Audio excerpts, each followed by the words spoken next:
there's a little piece from a commencement speech by Anna Quindlen. I don't know if you guys know her. She writes for the Times. She's a novelist. There's a little thing that somebody's going to read that I think is really nice. And we'll see after that. Being perfect was hard work, and the hell of it was the rules of it changed. So that while I arrived at college in 1970 with a trunk full of perfect pleated kilts and perfect monogram sweaters, by Christmas vacation I had another perfect uniform. Overalls, turtlenecks, Doc Martens, and the perfect New York City Barnard College affect. Finally, it was harder to become perfect because I realized at Barnard that I was not the smartest girl in the world. Eventually, being perfect, day after day, year after year, became like always carrying a backpack filled with bricks on my back. And oh, how I secretly longed to lay my burden down. But nothing important or meaningful or beautiful or interesting or great ever came out of imitations. The thing that is really hard and really amazing is giving up on being perfect and beginning the work of becoming yourself. Look at your fingers. Hold them in front of your face. Each one is crowned by an abstract design that is completely different than those of anyone in this crowd, in this country, in this world. They're a metaphor for you. Each of you is as different as your fingertips. Why in the world should you march to any lockstep? The lockstep is easier, but here's why you cannot march to it. Because nothing great or even good ever came of it. When young writers write to me about following in the footsteps of those of us who string together nouns and verbs for a living, I tell them this: every story has already been told. Once you've read Anna Karenina, Bleak House, The Sound and the Fury, To Kill a Mockingbird, and Wrinkle in Time, you understand that there is really no reason to ever write another novel, except that each writer brings to the table, if she will let herself, something that no one else in the history of time has ever had, and that is herself, her own personality, her own voice. Does that make sense to all of you guys? Yeah. Okay. What's a time? But I know I felt it. Anna, can you share was there a time that you said, oh, just gotta let go of the perfect? Oh, there have been many, many times. I think one of my first memories was being in junior high and feeling like I didn't quite know what to say or where to go or where I fit.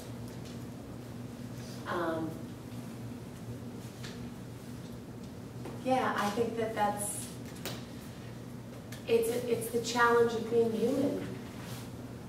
You know, giving yourself the grace not to be perfect. Someone else have a moment where something happened, or you had an aha about sort of your shoulds. That's what I call them. Jess?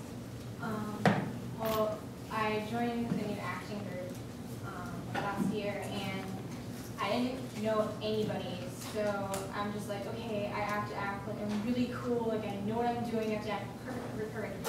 And like, yeah, that got me into the popularity group, but then I was just like, it's way too hard. They wanted me to just like be someone who I knew I couldn't be no matter how much I tried.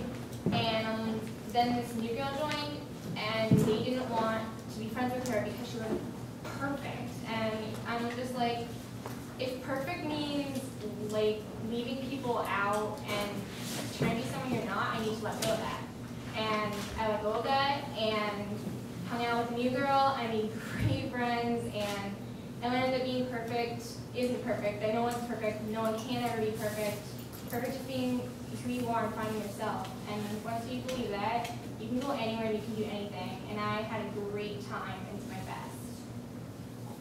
Pamela? Well, I just want to say that I never thought perfect was something that anyone could reach. Yay! Well, like, I thought that perfect was more something reaching what you thought was all your goals and doing what you really thought was something you wanted to do. Not like being the eighth girl or being somebody who's so cool, being somebody that you want to be? Jules? About almost like a year ago now, I started like getting treatment for eating disorder, and one of the best things that I've learned on like this journey about perfection is that perfection is vulnerability. So it's like an oxymoron. Perfection is the ability to say like, yes, like I have this problem or I like think this about myself, but it's okay because I know that I'm not perfect and I can ask for help and something can help me better. So it's being vulnerable enough to realize, yeah, I have flaws, but also to love yourself for them. Caroline? This past school year, like I overextended myself way too much. Like I took a bunch of AP classes and I like was in a bunch of clubs and I tried to like have like friends and all this other stuff. And like towards the middle of this year, like end of the first semester, like I started realizing that like I was so stressed out, I was so miserable all the time that like I wasn't, I realized I couldn't give 100% to everything anymore. So like I realized that like if I gave 80% to everything, it would still be good enough, but like I couldn't be perfect in everything anymore because there was just too much stuff and it was leaving me with like none of myself anymore. So I had to realize that I had to let some things go a little bit. Ryan? Well, after like being alive and on the surface for 12 years, I've realized perfect is boring. You don't want to be perfect. Being perfect is like trying to be what everybody else is trying to be, but why don't you just be your own person when you can be? I mean, I don't want to be that pretty girl person who wants everybody to like her. I don't care if somebody doesn't like me. I don't care if I'm not the prettiest person. And I don't care. It's just perfection isn't important. Perfection is boring. Do you guys think we feel more pressure as girls to be perfect than boys do? Yeah. Why? I don't know. They don't. Girls judge each other. Well, Girls judge each other. girls judge each other, and girls have a lot of pressure to like be beautiful, and we have all these magazines and stuff. And at least all the guys I know, they don't really read magazines. They just go and they roll around in the dirt with their friends in the backyard, and they don't really seem to care as much. And guys, they're always like, oh, you're so ugly, and then they just laugh and hit each other. And they don't really care. So I think that's something. Corinna? I think it's like it sort of has to do with like inequality, because even like back in the day, you know, it doesn't matter, like guys were the ones like got the jobs, they could do whatever they want, but girls were like had to stay at home and like cook and clean. And even now, we're not supposed to cook and clean, but we're supposed to have this preconceived notion of being pretty or having a successful job or being the best we can be. And guys, you know, you never see a Cosmo with a guy in the front, get your best butt, you know, like, like you never see that, you know. And it's like girls are always, no matter what the preconceived notion is, it's always there for girls, and it's always a pressure. Just gonna take a few more, but Maddie, Victoria, and Sarah. And then Julie has to tell us how you feel pressures are perfect. So for me, it was the time when I realized that as much as I wanted to stay in my older brother's shadow, it wasn't going to be possible. Like, being his little sister has been relatively uninviting, because he sets up a certain standard and does certain things that, as much as I would like to do or enjoy doing, I just can't figure out how to do them. So I think the point where I realized that I couldn't be perfect was the point where I said, as much as I want to be like my older brother because I look up to him, I can't. Who's next? Victoria? I always thought that like with perfection came the need for perfection, and I've certainly felt that. Like I've always wanted to be part of a group of people, like a clique. In my school there were a ton of girl cliques, and I wanted to be part of one. So when I was part of one, I was growing, and in 8th grade I started noticing that I was smarter than everybody else in my school. And then everyone was like, oh, I just got a D-, you know, that teacher was stupid anyway. I was like, dude, I got an A+ in that same exact class. So then from there I started spiraling downward, because I thought that being smart meant that you're not perfect, that you can't be part of the that they don't like you because you're smart and you're too serious. So I'm like just starting to come out of that. I'm like, being smart is okay.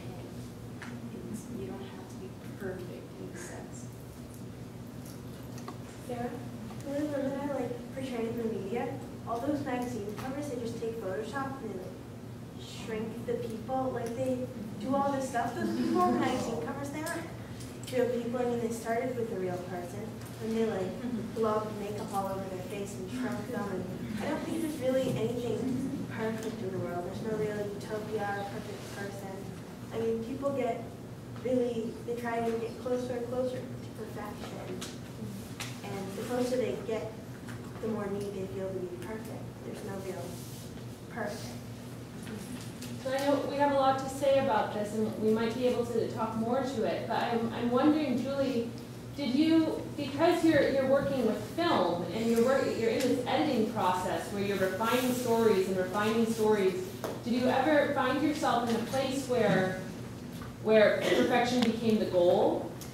Well, actually, the last little clip that I'm going to show you is from my most recent piece called Theater on the Edge, which is a documentary about an experimental theater in Asheville. And I had a really, this whole thing about perfection. I was very insecure about this piece and how to finish it. I had lots of people who came to kind of like stir the pot. I was working with a PBS station. I have neighbors who are documentary filmmakers and they've been doing it for years and years. I have different friends who are editors who I've worked with over the years who wanted to have a say. And like everyone basically had their ideas on how to make it better, how to make it not perfect, but how to fix it so it would be more commercial or more accessible. And what I realized about this particular piece is that unlike the other pieces, it's a piece about experimental theater. So already you're dealing with a topic that's very kind of free form. And so to try to take something that's so kind of free form and kind of loose and put it into sort of this kind of perfect kind of mold that you can create for a documentary, it just seemed wrong. So I more or less followed my instincts on this, and I have screenings. As you're putting pieces together, you bring people in because you want to know: does this make sense? Do you like it? Would you recommend it to your friends? Do you think you can get it on PBS? And all of that's really important. But for this piece in particular, there was a lot of confusion and a lot of people saying, this is not that good, and you could make it better, but you need to reshoot these interviews, or you need to recut it, it's way too long. And I kind of went with my feeling, which was that theater itself is about something that's very experimental, and so I wanted the film to represent that and reflect that kind of looseness. And so for some people, I think it is a little bit hard to follow, but I think for others, I think they sort of appreciate that it sort of reflects the content, reflects what the piece is about. So I guess we'll show, that's I think the last clip that I want to show a little bit from Theater on the Edge.